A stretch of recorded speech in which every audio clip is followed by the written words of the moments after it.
may be added post-launch. There are more than 10 songs from previous Final Fantasy games to listen to in the car, and crashing the car from flight will result in a game over. But Tabata says landing isn't difficult.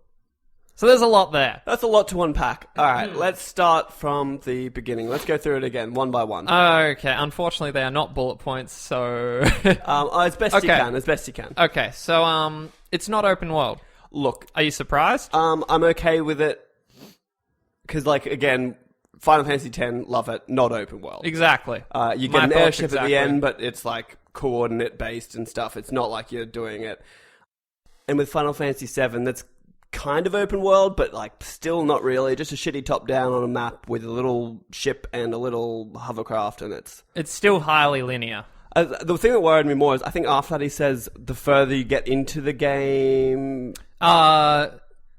you can go wherever you like once you get a bit further into it. Okay, which is kind of like the airship. I was hoping that he wasn't going to be like, further into the game, it opens up into an open world. 30 hours in, like Final Fantasy 13. More specifically, he says the further you progress in the game, the more places you'll be able to go. To me, that means you might have options. Yeah, well, it'll also be like, as the story progresses, you unlock a location. Yeah, and you can go back and forth to it as you like. And there's a whole bunch of like I side like the quests. quick saving.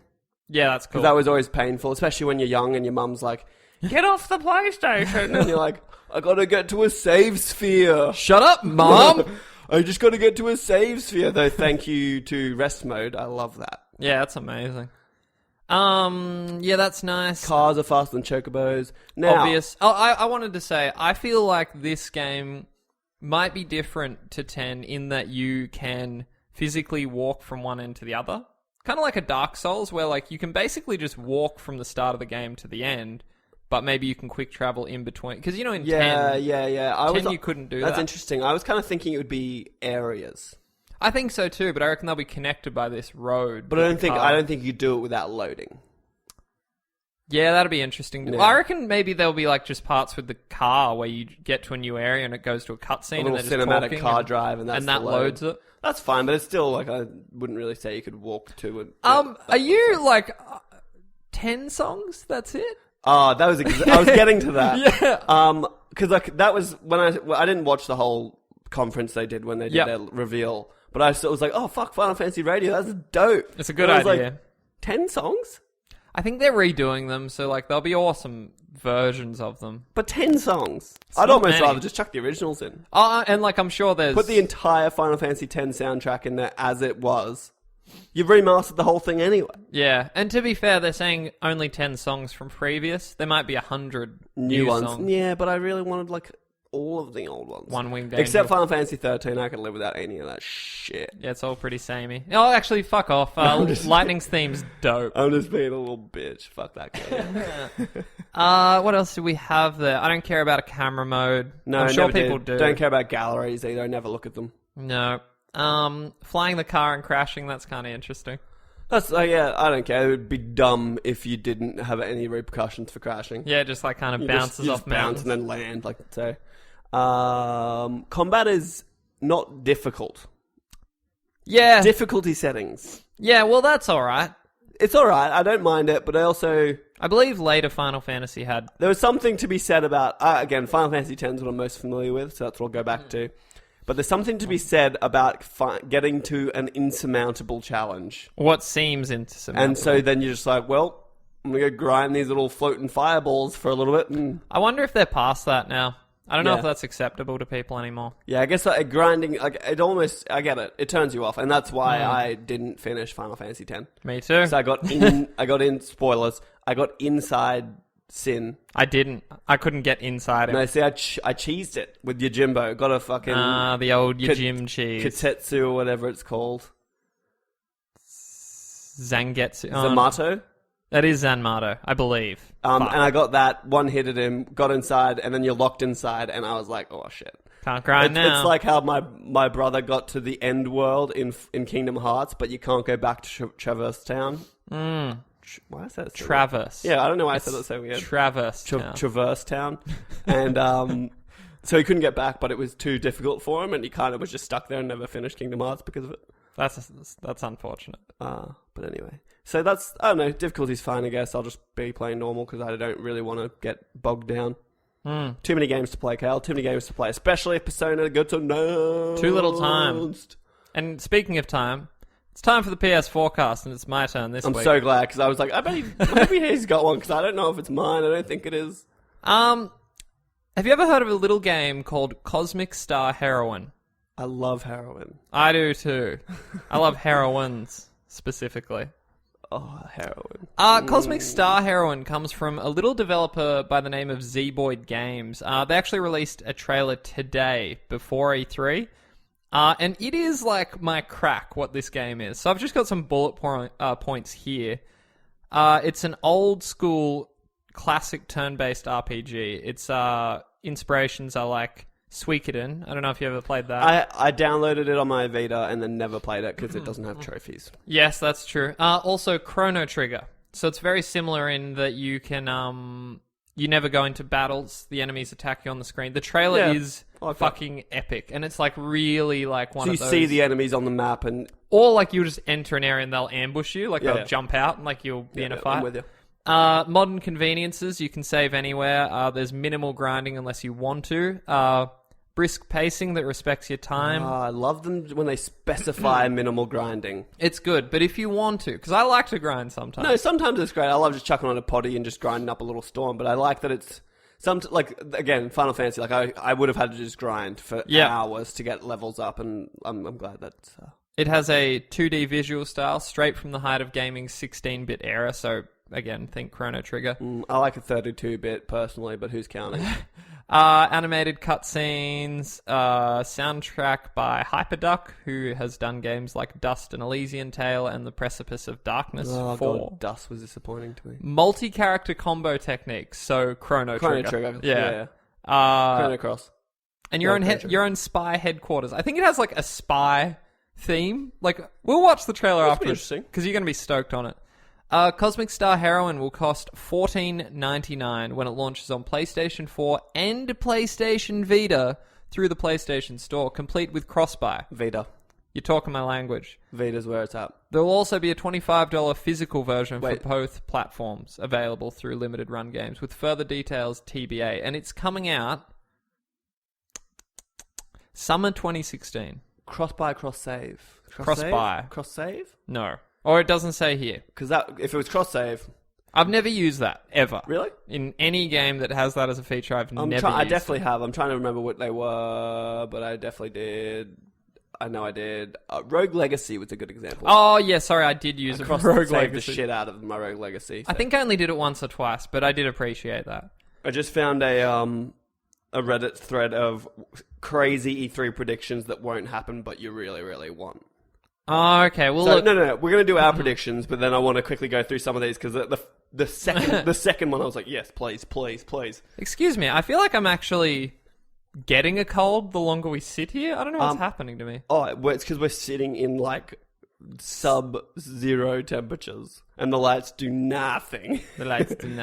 Okay, so it's for our talking point this week, we're doing E3 predictions. Now we're sort of in a prediction predicament in that we're recording a day earlier today, and we think, E3 is next Tuesday? We normally record on a Tuesday. Today's a Monday. I think we'll be okay.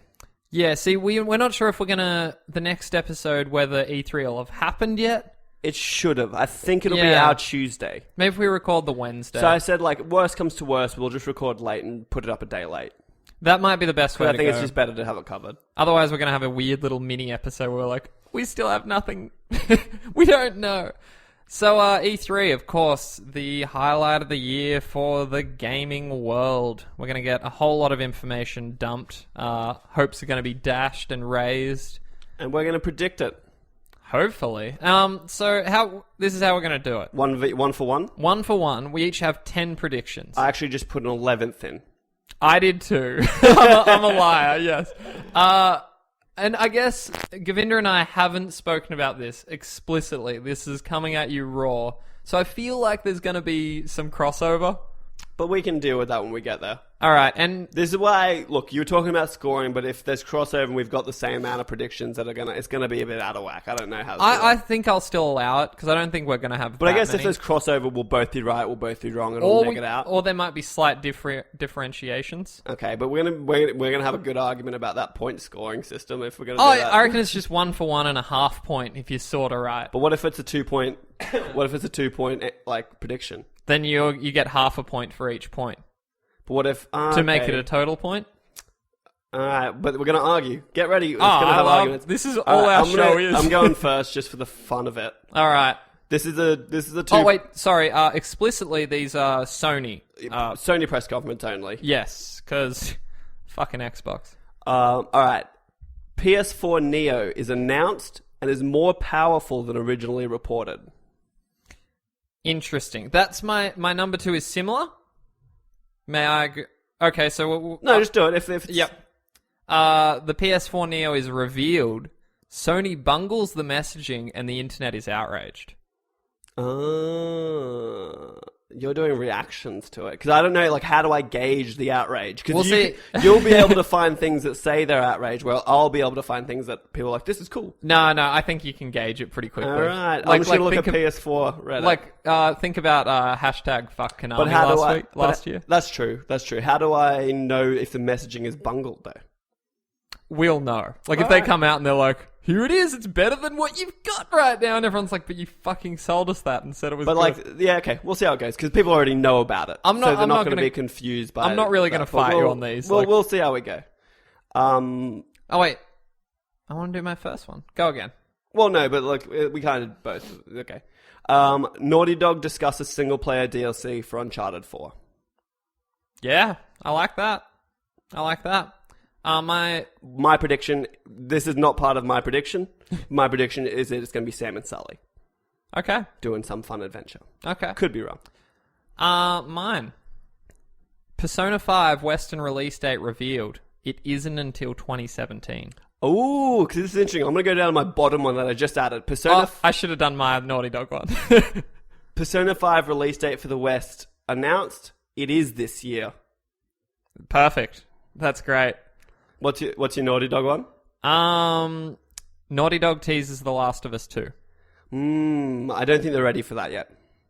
It's my prediction. That's fair. That's a fair prediction. We can discuss though as we go through. Yeah. I was going to put that in. I was like, oh, they'll just put Naughty Dog, then The Last of Us 2, and that'll be it. But Uncharted 4 is not done yet. That's fair. So my thinking is, while they probably started pre-prod, they might be 3 years too early. Say pre-prod? Yeah. That's sick. Lingo.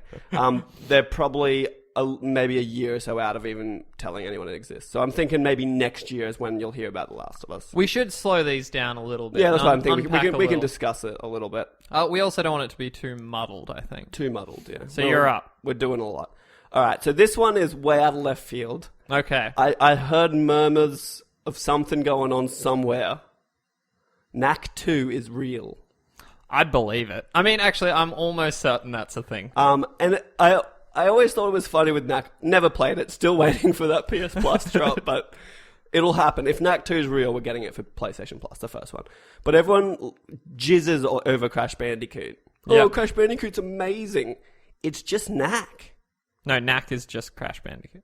They're the same. They're just an on-rails platformer that, the platforming is a bit average. Yeah. And I guess the difference is Knack has a story that's somewhat interesting. Does anyone ever talk about the fact that Crash is just wearing jorts? Has anyone ever really thought about that? My dream is to have an actual interview with maybe Neil Druckmann and be like, so just a quick question, what the fuck's with the jorts? Who are you? It's not John Cena. Okay, my third prediction. No, this will actually be my fourth. Are we all good? We're good. Okay. Sorry, I'm just checking time. Okay. The Last Guardian release date is revealed, and it's in October, because fuck you, that's why. I reckon they just come out and they just go, it's just going to be the biggest game of the year, but it won't be. This is my prediction, but I am predicting that it comes out in October. That's true. Okay, I just got a simple one of the same ilk. Okay. The Last Guardian dated. All right. I'd like to think that they would be... I'm getting a half point if you get that. Yeah, well, yeah, that makes sense. But I get a full point because I kept it simple. Fuck, I should get like double points if it comes. That's down why to I was like, October. how do we do it if it's a 2-part? We'll discuss off air. It's going to have to be a half point. Yeah, whatever. I wasn't in this to win because I didn't know we were scoring it until I just made before. it a competition. Sorry, we had a little crackle. I don't know what's going on at the moment, but I'm sure let it go. It wasn't too bad.